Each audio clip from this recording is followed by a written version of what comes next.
The biggest change is કે ગૌતમ ગંભીર જે પ્રકારનો વ્યક્તિત્વ છે એમાં હિરોઇઝમ એને ડ્રેસિંગ રૂમમાંથી કાઢી કાઢ્યું છે.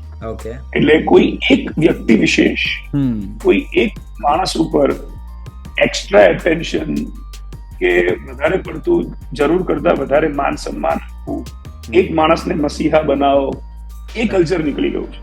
ઓકે. ત્યારે જે રીતની ગંભીર ટીમ ક્રિએટ કરી છે કે તમે બધા દેશ માટે રમો છો અને દેશ માટે રમતા હો ત્યારે બધા સેમ જ છો. એ તમે પર્સનલ લાઈફમાં તમે કોણ છો એનાથી દેશ માટે ટીમને કોઈ જ ફરક પડતો નથી પડવાનો. રાઈટ.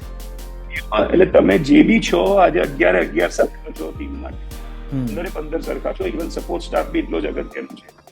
એટલે એક જે પેલું વ્યક્તિ વિશેષ જે ઇમ્પોર્ટન્સ આપવાની આપણી એક ટેન્ડન્સી છે ભારત, કે આપણે એક માણસને હીરો બનાવી દઈએ છીએ. એ કોઈ બી પોલિટિક્સમાં હોય કે ફિલ્મમાં હોય કે સ્પોર્ટ્સમાં હોય કે ઉદ્યોગમાં હોય, આપણે એક માણસને મહાન એવો બનાવી દઈએ છીએ કે એને પૂજા કરીએ છીએ, એની વર્શિપ કરીએ છીએ. એ જે કલ્ચર છે, મેં બહુ બારીકીથી ઓબ્ઝર્વ કર્યું છે કે nobody is feeling like he is more important than the other. And that gives a great sense of belongingness. તમને તમારા આજે ભારતીય હોવાનો ગર્વ આપણને ક્યારે થઈ શકે જ્યારે બધા ભારતીયો સમાન રીતે જોવાય. આપણે કરતા વધારે કોઈને વધારે કારણ વગરનું મહત્વકાંક્ષા મળે, કોઈ પણ ફીલ કરવાનું છે કે મારા જ દેશમાં ભાઈ તું મને શું સમજાવે છે.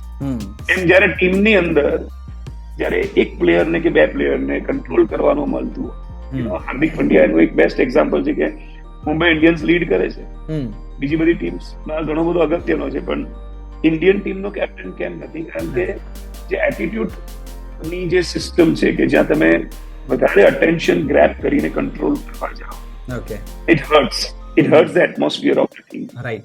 Surya Kumar Yadav comes as a non-controversial, neutral guy. He may not be the best captain naturally for Indian team. પણ ઘણીવાર એક non-controversial, smooth personality, dressing room ના atmosphere, એ જયારે talented team હોય ત્યારે એને તૂટી ના જાય. સારું યુનિટ હોય એને વધારે ઊંચું કરવા કરતા એ કોઈ જગ્યાએ તૂટી ના જાય ને એ બી ધ્યાન રાખવું એટલું જરૂરી છે. એટલે આઈ થિંક આ બધી થોટ પ્રોસેસીસ જે નોન હીરો કલ્ચર ડ્રેસિંગ રૂમમાં છે એ કોચ ગૌતમ ગંભીરના અંડરમાં ડેવલપ થયેલી છે. 100% I will give it to him. કારણ કે ભલે આપણે ઇન્ડિયા ઘણી બધી સિરીઝ હાર્યા હોય, પાર્ટ ઓફ ગેમ, ઓકે, પણ એટલીસ્ટ એને એક માણસ ઉપરનો ફોકસ ને એક માણસનો ડ્રેસિંગ રૂમ પર કંટ્રોલ અને એ બધું that system is remove. Change કર્યું. કરેક્ટ.